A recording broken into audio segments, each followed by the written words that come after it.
Hey everyone, Mr. Happy here, and welcome to our live letter overview. Which live letter is this? 59, it says right there on the screen. Our patch 5.3 part 2 live letter. After a long wait, we finally got a big chunk of information that helps close some of the gaps when it came to the information we got last week from some of the interviews. Now, before we go any further, it's going to be a long video, so strap in. We're actually using unofficial translations from the Final Fantasy XIV Reddit Discord. Translation team of Illuna Minori, Miyuna, and Shinitan.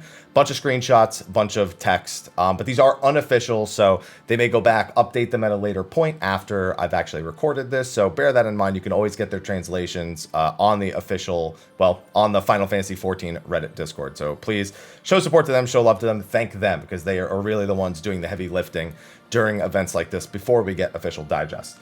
So, it's a long one, let's get started. They started off with the trailer. We're going to be doing a separate video on the trailer altogether. I was excited, though. I'll say that much. I haven't watched the English trailer as of this recording yet, so it was still hype. You could kind of tell from some of the screenshots, it was pretty hype. But I need to get to actually watching the English one first before I comment on really anything. If I just want to say that, they confirmed 20 million registered accounts. Cool. They update that number. It's not like active players all the time. It's registered accounts. So I don't ever really pay that much attention to it, but still a big congratulations. A lot more people trying out the game. We've definitely seen that since Shadowbringers released. So always good to hear that.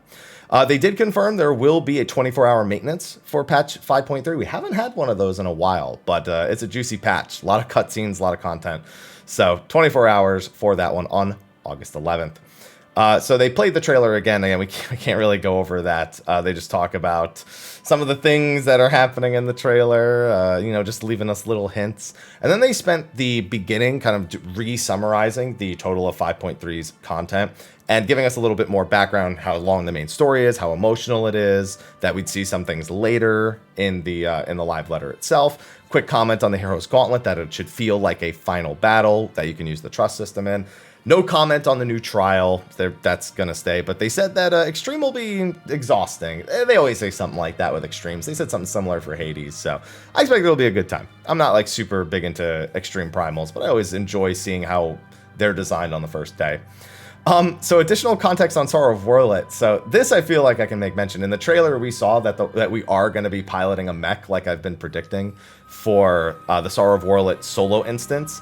And Yoshida was actually very surprised that people were guessing that, because I guessed it very early on, and it was confirmed in the trailer. So we will be controlling that giant Ironworks robot, and I'm very excited. I'm very much looking forward to that. Let's see, you'll be able to fly in all of Realm Reborn areas. We knew about that already. Unreal Trials, the only mention of it, bringing level 50 trials up to level 80. They said it's like the level 50. You said we unsync the level 50 fight. Now the level 50 fight is unsyncing us.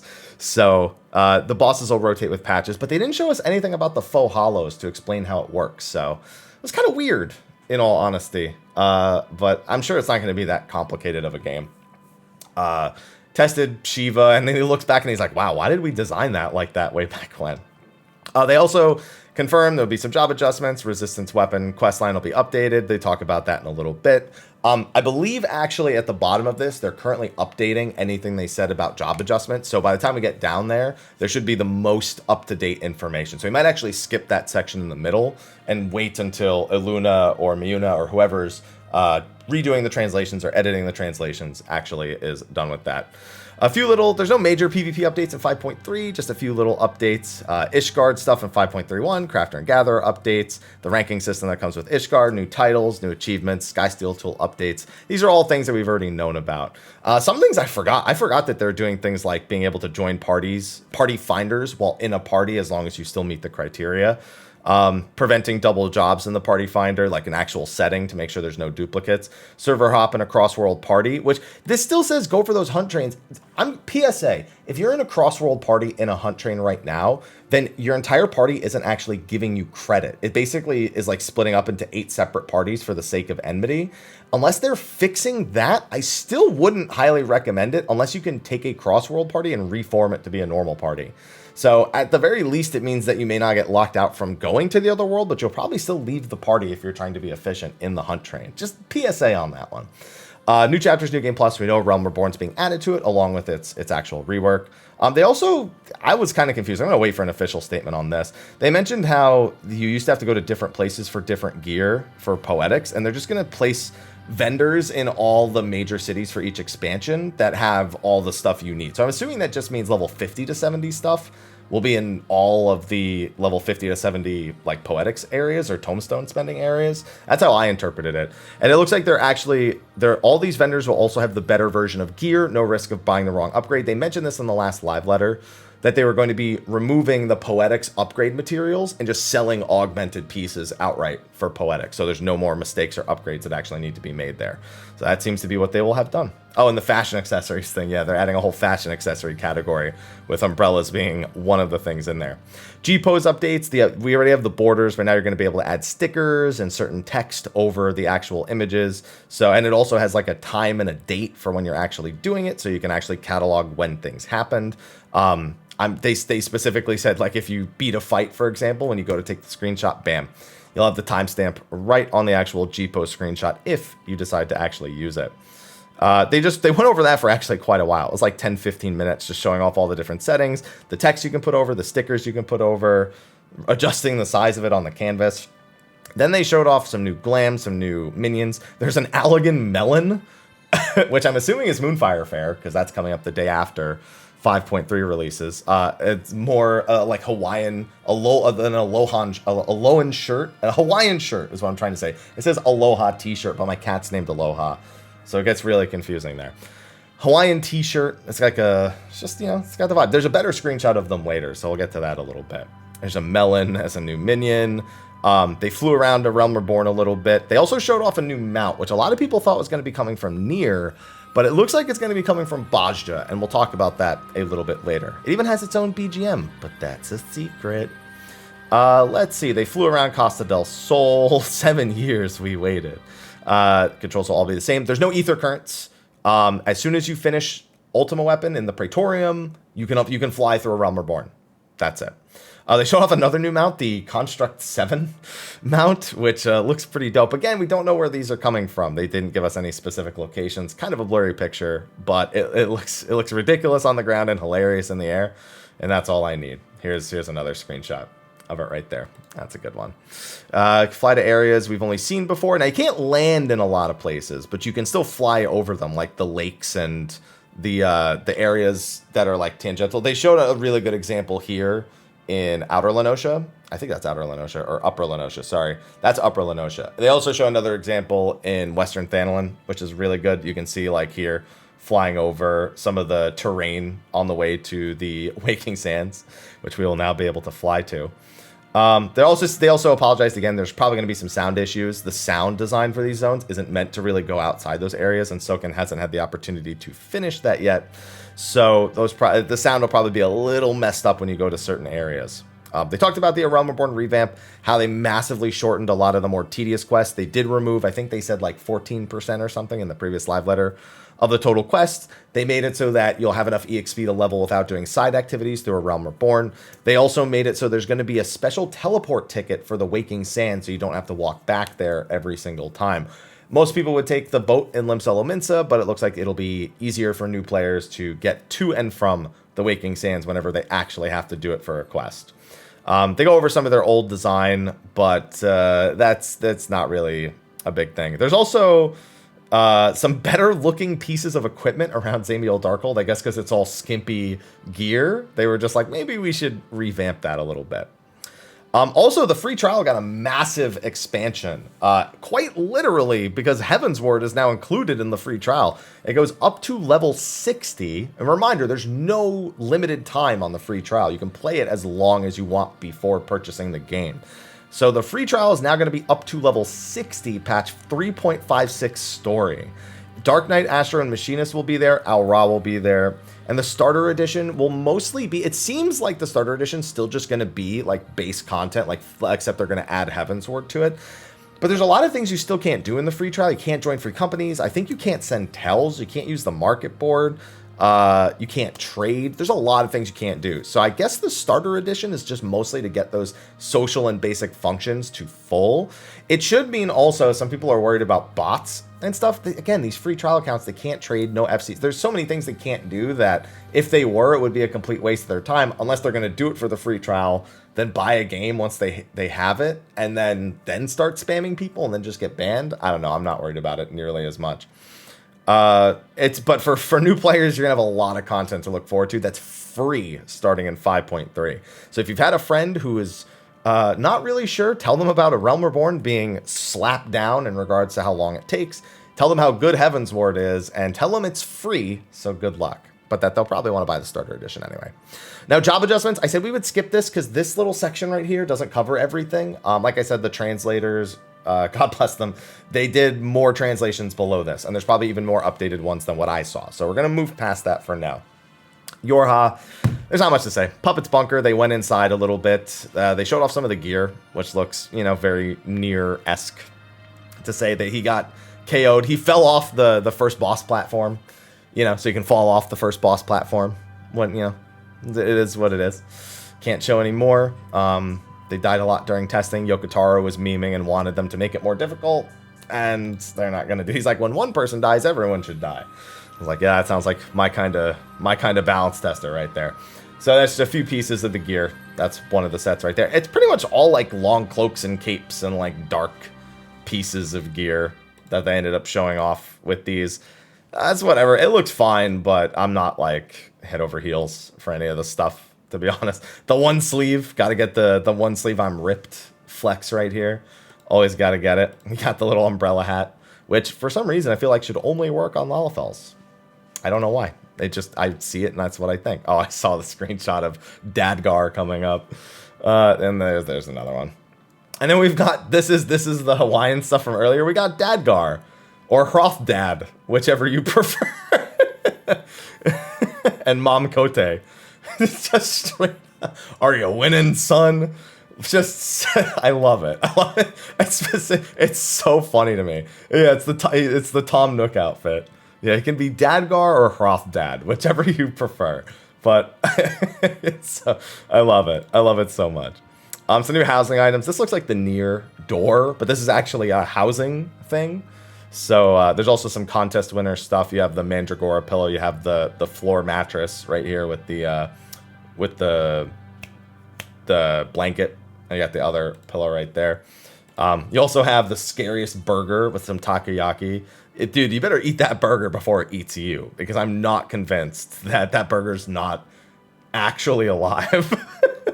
I'm not convinced that burger is not alive. Now, that was actually the first half, so we actually got through that. They also showed off updates to mannequins. These are actually mannequins. I didn't see that at first, but just showing off a few outfits, some updates to some of the things you can do there. You see a Hrothgar Vieira, and I guess that's, I don't know, is that a player? I think it's a Lalafell mannequin sitting on the thing in the back.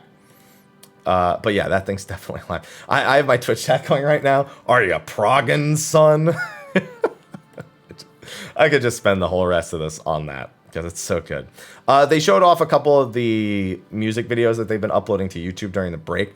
Now, this is still preliminary. I'm going to see what the full translations look like at the bottom. But we're going to take a look at this right now, and then we'll update our views when we actually reach the bottom, because, again, they translated this again further down. So Monk's Grease Lightning is going to be a trait. Now, right now, Grease Lightning is already a trait. So that means that likely the entire thing is going to be baked into just kind of a passive trait and not something you actively need to manage, I'm assuming. There's very little information. That's all speculation. All they said is it's going to be a trait, but they're going to have to completely overhaul the job in 5.4 for Monk. In 5.3, for now, what they're going to do is Perfect Balance is going to have its cooldown decreased, and Form Shift will have one form reduced. I'm assuming that just means it skips a form to make it so you can use it for Grease Lightning uptime, to make it a lot easier. I can't really think of another reason, just to make it so it's less buttons pressed to keep stacks up, or to get to the point where you need to actually, be in Coral stance. But that's what it is. But this is going to be big. It means in 5.4, they actually specifically noted a ninja level rework, which we had the ninja rework earlier in Shadowbringers, so substantial. Monks, if you don't like the way it plays now, we'll talk again in 5.4, but for now, enjoy a few of these other changes. Bard's getting a DPS buff. Now, keep in mind they didn't mention the other range physical, but they did say there are other minor job buffs and changes that are going to be happening that are not detailed here. So there may be stuff for Dancer and Machinist, but if Bard is just a DPS increase and they're not even mentioning the other two, I would hold low expectations, if not no expectations. Astro is going to have some of its MP costs reduced, and they're also going to be removing the MP reduction on light speed. It's only going to be the cast reduction. Instead, they're going to add MP regeneration to another part of their kit. They didn't say what yet, but I have been asking for them to give them MP regeneration on card play or on undraws or on something with their card system. So we don't know if that's the case, but Astro should have an easier time with MP, especially compared to White Mage Scholar, after patch 5.3 actually hits. Sleeve Draw's effect is also going to be adjusted. I've seen some people suspect, again speculation, that each card played will have a different seal since it is 3 cards. That's a pretty interesting prospect. It would make the opener a lot less RNG. So I kind of hope that's what it is. Fingers crossed for Astros. That's still speculation though. And then Summoner is, they don't want to change the rotation. So the only change in 5.3 is Tri-Disaster is going to be nerfed. They don't say how it's going to be nerfed, just that Tri-Disaster itself will be nerfed. Again, we will revisit these later because there's more updated translations below in case they missed actually anything. So keep in mind we may not be done with job adjustments for that one. Beast Tribe, the Dwarves. So the reason the Dwarves are actually in Lakeland is twofold. One, they ran out of memory availability for Kalusha. Oops. And 2, in the trailer, we see an event from the Yorha raid that clearly pushes the dwarves out of Kalusia, which again, the one criticism I've had of the Nier raid is that it is not involved enough with the rest of Final Fantasy XIV's world. This kind of stuff is what I like to see. So that Nier raid is already kind of pushing itself to be a little more involved, and I like that. So thank you. I've already got higher hopes for it than I did yesterday. So that's going to be, it's just outside the Ostal Imperative, for anyone who's wondering where it's going to be, literally right outside the gate. It's going to start off pretty basic, and we're going to help build it up. The tanks that we were seeing from some of the earlier previews are going to be a part of that as well. As you can see right here, that's the screenshot that we saw from the letter from the producer a couple weeks ago. And, it's going to have something to do. I wonder if they're going to be making, like, war machines to try and take Kalusha back. That'd be pretty cool because it is a crafter Beast Tribe. But I assume they didn't show any mount and said it was the dwarf mount. I'm assuming the tank is going to be the dwarf mount. That would be my assumption, but we don't know for certain. It's a fun story, they said. We'll start it in 5.3. And remember, right after maintenance, you can actually accept the first quests, and then daily reset will happen, and then you can get another quest. You can do 2 sets of Beast Tribe quests the day they come out if you're waking up on maintenance end, or before daily reset in general, just early enough in the morning. So bear that in mind. Can't show you the mount, but it won't be this one. So we actually know we haven't seen the Dwarven mount. I missed this translation the first time through. So it's not the mount they're showing there. He just won't show it to us. So we didn't see it. We didn't see the Dwarven mount. I'm assuming it's the tank. Just my own personal guess. Let's see. Adjustments of crafting and gathering. Trial Synthesis. If you didn't know, they're going to make it so once you're level 15, you can actually practice crafting items without using any materials. You just are literally practicing on imaginary synthesis. So if you want to learn how to craft, or if you just want to practice without doing a whole lot of external searching, you can do this before attempting to craft something with your actual materials. This should save you a lot of money, should save you a lot of headaches in the future, and it gives you a chance to self-learn instead of having to go to those external sites and grab other people's information. And then once you are confident in the synth, you can do it for real, get any of the rewards, EXP, whatever. Also, finally adding reverse searching for recipes. You can look at the materials in your inventory and see what recipes it's used in. This is way overdue, but better late than never, because that is something we really should have had ages ago. On top of that, you can also do, there's like a raw materials list. You can see how much it'll take to actually craft, the number of items you want to make, and it does actually consider, how many, like what it synths into. So they went through a whole example where it costs 6 fleece to make 2 yarn or whatever it is. And so people are like, oh, shouldn't you need this many? But you don't, because you only need a certain number of yarn after, you only need a certain number of yarn, and they don't want to, it just does the math for you. Basically, all they're trying to say is that this raw material list will actually do the math for you, so you don't have to be too precise on it. You won't have to worry about maybe overbuying mats or something like that. They did a whole explanation on it. Then there's also quick desynthesis. If you have any stacked items like fish, for example, you can mass desynth them. They had 999 Momoras, and it'll just go until you end it early or until all of the desynthesis is done. So that'll be nice, mostly for fish, I'd imagine. Then what else did they do? They showed off some minions. They showed off, I can't even really see the one that they have here, unless this was a screenshot taken in between the minions. Oh no, it's up here. It's just so blurry because of the live letter. This is from the new dungeon boss, if you've seen the trailer or if you've even seen the press site. It's one of the bosses. And I wish it hadn't been that boss because she seems popular. Yeah, you can't apologize for my Twitter feed. So sorry, Yoshi P, it doesn't work like that. Then what else they showed off? They showed off a little pterodon too. I think they said that specifically is from ishgard. Yes, I'm almost positive they said that specifically is from ishgard Restoration. No, there's a different one that's from ishgard Restoration. Right, this one. This one's from ishgard Restoration. The cat bat in the Geo outfit from Final Fantasy III for some reason. I don't know. But otherwise, it's going to be pretty much the same, the ishgard Restoration update. The only thing they're not sure about is whether or not they actually want to go through with new titles. Because they wanted to do new titles. They still kind of want to do new titles because it's, they're further along in the progression. But they also know that a lot of players worked really hard on the first batch. These are very limited, and these players are probably going to be the ones to try and go back and get the brand new title. If they don't do it, those players probably won't do the content if they just make it the same title. And quite frankly, I know a lot of people who have the titles from the first batch who really don't want to have to even remotely think about doing the next one. But they might not do it regardless, just because they don't care. Or if they just want to use new titles, and that way anyone can do it, everyone can do it. I'm still not a super big fan of this whole, once every 4 or 5 months, them doing this evaluation period just a single time. But I'm also not a crafter, so I'm kind of not entitled to an opinion because it's not content that I actually do.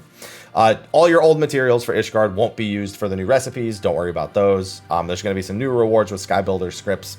The minion right here that we showed off is indeed one of them. There's also going to be more side quests after the restoration is finished, just like there was last time, and those were very, very positively received. So hopefully people enjoy them again. Then they got into the Blades of Gunhildr, the Save the Queen quest, the Bosgen Southern Front. There's going to be a lot of comparisons to Eureka here. I've recently been releasing videos on Eureka to get people up to date with how that worked. We got a lot of information, and it's better information than I initially expected, but still a little bit of salt sprinkled in there somewhere. Unlike Eureka, the maximum amount of people in an instance is 72, and there is a reason for this number. So Eureka is 144, this is 72. Honestly, with the amount of culling and debuff issues that happen with mass amounts of people, 72 that's still going to happen, and we might still have culling, which is when like enemies or allies don't load properly. That might still happen even with 72. So, but with 144, this is way more an issue. So I'm kind of glad that they're making some sort of adjustment to that. You can focus on the story or take on extra challenges. The decision is entirely up to you. So, you'll have to take part in this content to complete the resistant weapon questline, but you don't have to do the grinding. So basically, in case you missed it, while you can make your resistance weapon inside the Bosgen Southern Front, you don't have to do it there. You can choose to get the items from other content, something more akin to what we're used to with the old Anima and Zodiac weapons, but without any exact details, that's the best I can tell you. The fortress in the back is the target, so there is actually an end goal to this zone that players will be actively working towards. Now, this was the first bit of news. You only need to be level 71 to enter the Bosgen Front, and it has been confirmed you can level alts. You can level your other jobs inside the Southern Bosgen Front, which I did not think was going to be a thing. If you still have jobs that are not 80, instead of a deep dungeon, you've got this. We know we're not getting a deep dungeon this expansion. They confirmed that a while ago. So I'm assuming that they're making it so you can level in here for that reason. So more leveling content, more large scale, kind of probably dead brain leveling content, but a little bit more involved and not as tedious, probably, as Palace of the Dead Heaven on High style content. Now, keep in mind, if you enter below level 80, you'll be up synced, similar to how a deep dungeon works. So if you're level 71, your level will be synced to 80. You'll have level 80 skills, and your item level will be set to 430. It will not, that's not the cap of the item level. You will be set to that item level if you are under level 80. In fact, everyone will be synced to 430. It doesn't matter if you're over or under it. 430 is where everyone will be item level wise. So it doesn't matter if you have better or worse gear. However, they did confirm there will be gear inside of Bozja that is more effective inside of Bozjan content. This is along the same lines as the Eureka effect that we had in Eureka, where some gear had bonus effects inside of Eureka. I'm a fan of this. I wanted this. I'm glad to hear that. So hopefully you're down for camping speed belts and whatnot again, or whatever the equivalent is actually going to be. Also, you can use mounts right from the get-go. You don't have to unlock them first. No flying, but you can use them right from the get-go. They're also going to equalize all mount speeds, so if you have the SDS Fenrir, it's not going to be faster in there. At least that's what they're saying. Now, short summary, you battle with the Imperial Legion. You earn metal, which is used to increase your resistance rank, which is used to take on more dangerous missions inside of the zone itself, with the ultimate goal of storming Castrum Lacus Latore and taking back the Bozjan Southern Front for the resistance. So you gain metal by either doing skirmishes or critical engagements. Now, skirmishes are kind of like fates. You're going to go around, you're going to, beat a bunch of mobs here, destroy a boss here, defend some NPCs here. The usual, what we've come to expect just on this war front instead. Also note, you won't earn metal from enemies out on the field, but they said there is still a purpose to them, and we'll get to that in a little bit. On top of that, when you complete these, you'll earn metal, you'll gain lockboxes, which have random rewards inside, and this is very much like Eureka for that little bit. Also, a little note, if you die, you don't lose level, but you do lose resistance rank. You lose metal in particular. I don't think you can de-resistance rank. I think they actually cover that here. But you do lose metal if you die in here. You just don't lose EXP. Critical engagements are basically like 24 to 48 player like dungeon raid boss style encounters. So we have a couple of different ones here, but they actually go over a brief explanation. So battle initiated after meeting a special condition. So players actively need to work towards spawning critical engagements. Once it's spawned, only a limited number of people, between 24 and 48 people, can participate. And this is where the salt starts to tag in, because there's 72 people in the zone. They're designed to be intense battles that take place in the field, but you cannot escape. They reward greater metal, they have better rewards for completion, and comparable to dungeons and raid bosses. So they briefly explain it here. Somebody triggers it, then everyone can go and queue up for it. And while you're queued up for critical engagements, while you're in Bozja, you can actually go and do skirmishes while you're waiting for it to start. So you don't have to sit there and wait if you don't want to. Then you have a short preparation period where you can form parties and come up with strategies. And then you have the battle beginning. So it's just like series of events before the battle itself actually takes place. Now, in order to actually be selected for the critical engagement, there's a few things that can happen. They go over it a little bit further down, but I'm going to skip ahead because I know what it is off the top of my head. So, like I said, it's only 24 to 48 people. There's 72 people maximum in the zone. Now, if you don't have everyone in the zone, cool, then you don't have to worry about this. If you do, though, that means people are going to get left out. What they've tried to do is they've tried to make it so that people actively working on the spawns, or people have fulfilled certain conditions, will have priority into getting into these. So if you're someone who helped trigger the boss, then you have priority. Obviously, if more than 24 to 48 people have priority, though, back to square one on that problem, which is where I think week one is going to be a pretty big problem with that in regards to the way people receive it. I know it's going to happen. It's really weird that they've decided to do it this way instead of maybe having multiple critical engagements go at the same time, or just making the critical engagements go up to 72 people, but that's what they've chosen to do. So we'll see how that actually pans out. You can also farm an item that will give you priority over other people. So basically what they've tried to do is make it so that if you're AFK, you have low priority. And so thus you can't expect to get into one, especially if these zones are bumping and active. Because that was a big problem in Eureka. A lot of people would just AFK at the Aetheryte and go to the Notorious Monster when it spawned. That won't work for critical engagements. You have to be out there and participating. And yes, even then, you may end up in a situation where too many people have priority and thus nobody has priority. Thank you, Incredibles. So that's a possibility. But the only other thing is, how do you get the item? Because if it's like Hydatos with the priority item for BA, then you'll need to farm it. It's not something that can be purchased. If they make it purchasable, well, I'll be rich, but a lot of AFKers are going to be getting into critical engagements most likely. So I'm kind of hoping that it's just an untradeable item that you have to still go out and farm and work towards getting, and not just sit in at the Aetheryte and get rewards. That's still what I'm hoping. So for critical engagements, they showed off 3 so far. This is a 24-man critical engagement against a Guard Scorpion. Okay, pretty straightforward. Then towards the end of other critical engagements, you'll sometimes be posed with a 1v1, the highest contributor. Now, they specifically mentioned that maybe, for example, somebody who's a high contributor, maybe it's somebody who just avoided all the avoidable AoEs. So it seems like it will actually be calculating how well you do in battle through some method. We still don't know the weights of like healing versus DPS versus aggro versus damage taken. We don't know any of that. But the fact that they specifically called mention to avoiding AoEs means that it will be actually based on performance to some degree, and then it might have a little bit of randomness between choosing between people. Somebody pointed out, so A, that's the mount from earlier that we saw, and B, that's actually a Type 0 character right there. We don't know if it's the same Type 0 character inside, but at least the enemy model is a Type 0 enemy model. One of the generals in Type 0, I believe, began with a B, something along those lines.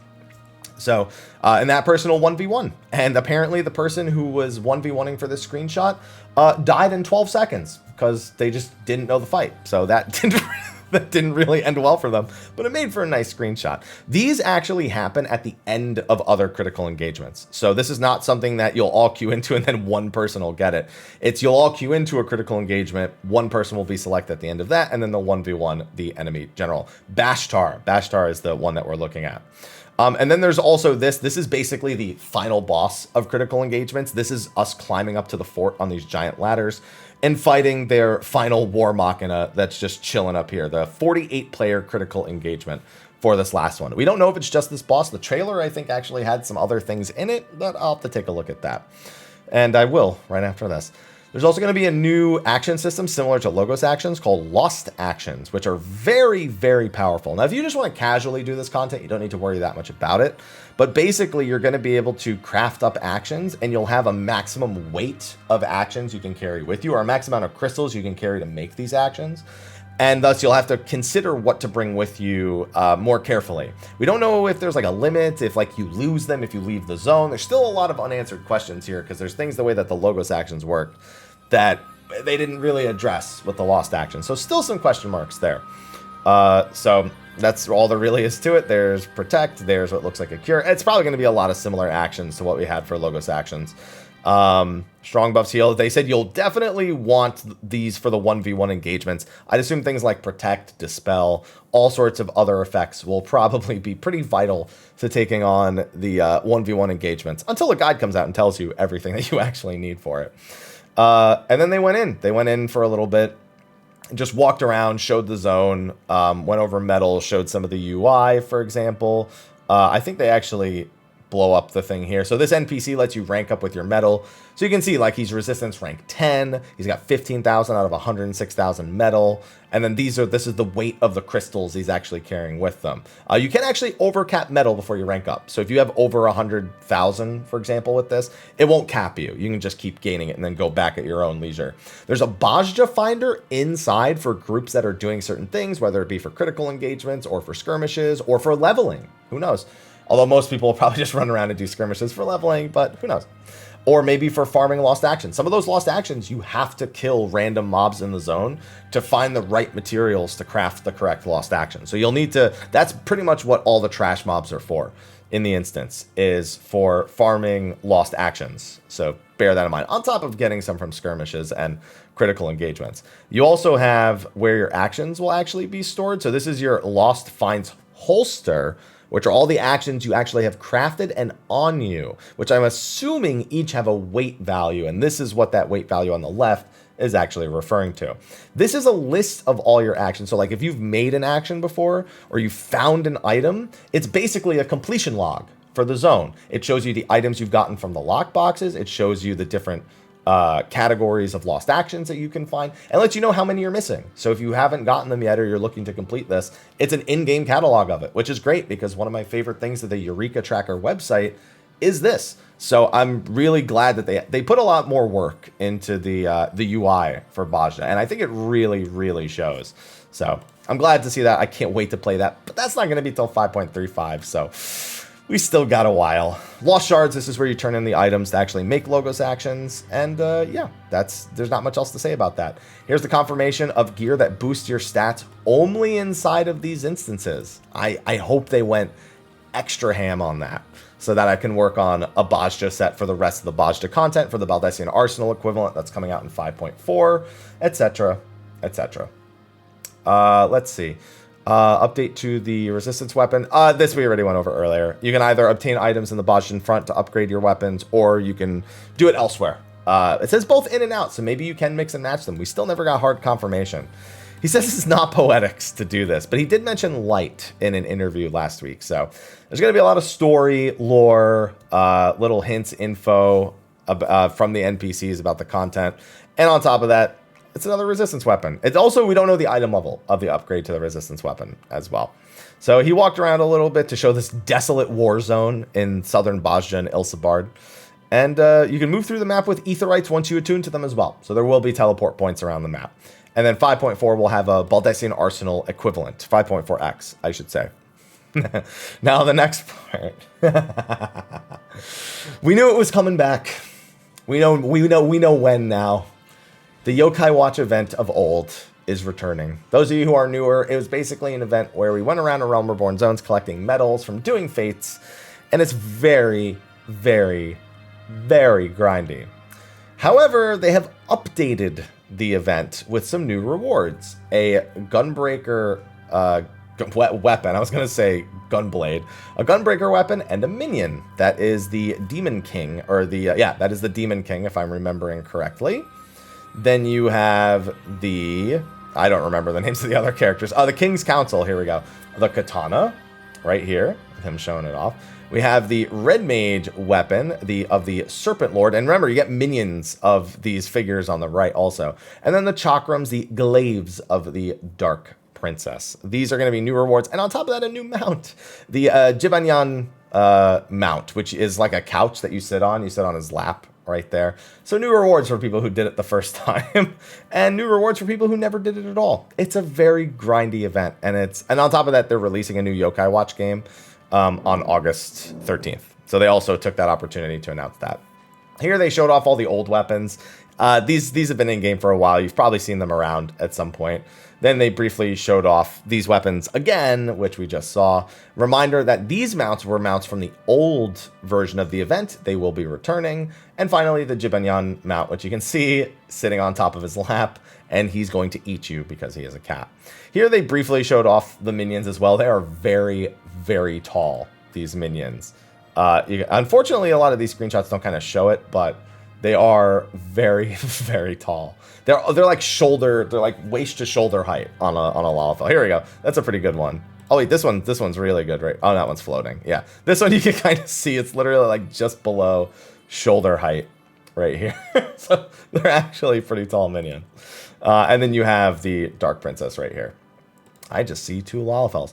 Then they actually showed off some of the Bajdan gear. I'm assuming this is the gear with the Bajdan effect.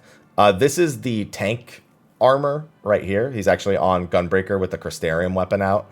So that's the tank set. Then we also had the caster set very briefly, which is kind of blurry, but it's a little bit of better image right here. Still kind of blurry. But those are going to be other Bajdan resistance weapon set.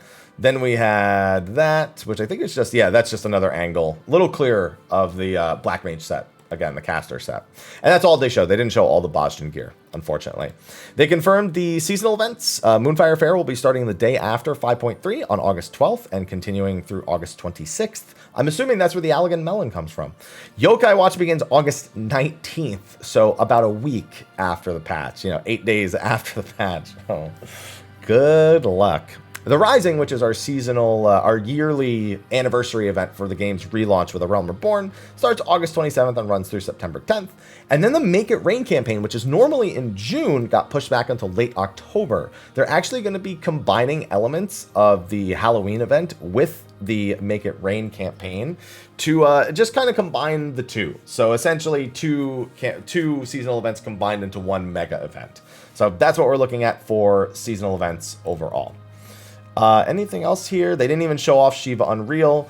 They went over FanFest. They've officially canceled JP FanFest now. EU is still a maybe, but it's just that. It's a maybe. Of course, that doesn't mean the expansion's not happening. It just means that they have to figure out dates, locations, methods to hold an event. And it also leaves us unsure of when we'll get expansion announcements, because normally they do that at the first FanFest. But if they're delaying them or moving them or whatever the heck they end up deciding to do, even if they just host an online event, which is what I think they'll do, honestly, for all three of them, we don't know when that'll be. Aloha. What a rude awakening. My cat just woke his own ass up and just rolled all over the place and scared himself. Scared me while he was at it. Hello, Aloha. Do you want to be in the video real quick? Do you want to be on YouTube? Aloha. Hey.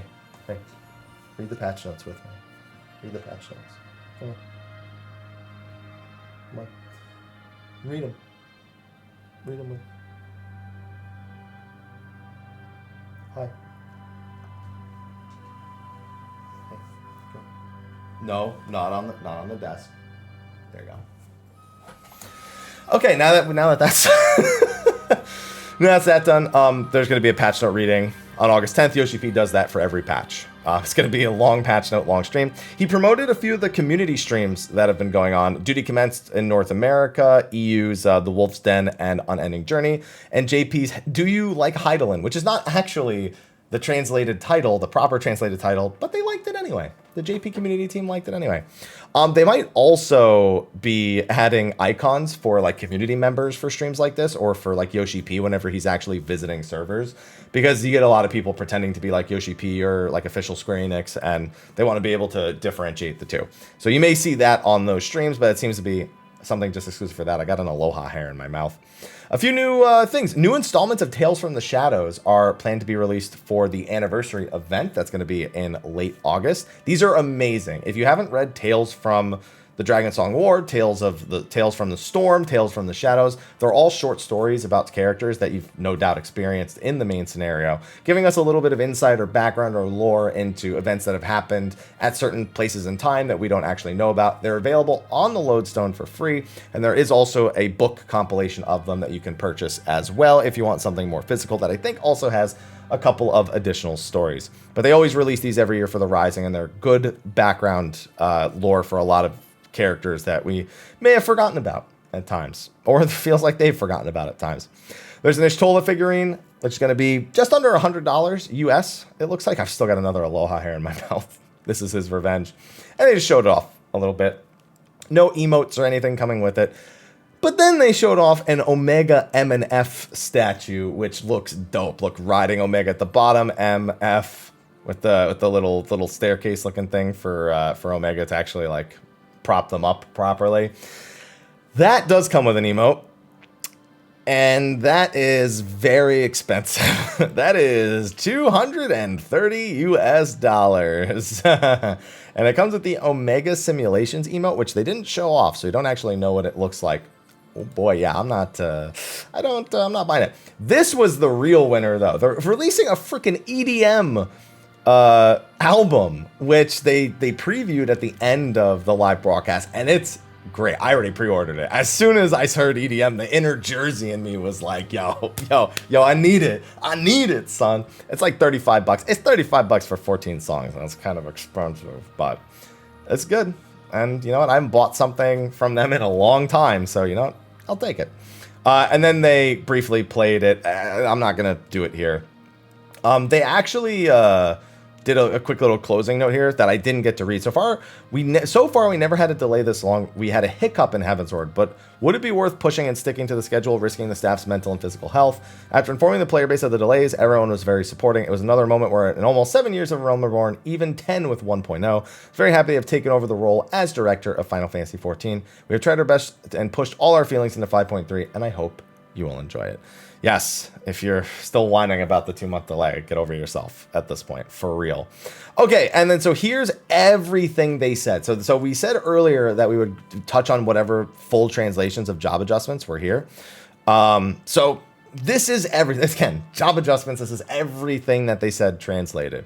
Grease Lightning currently does not feel right, nor does it match current battle content. It's going to be converted as a trait, but almost every action is going to have to be adjusted.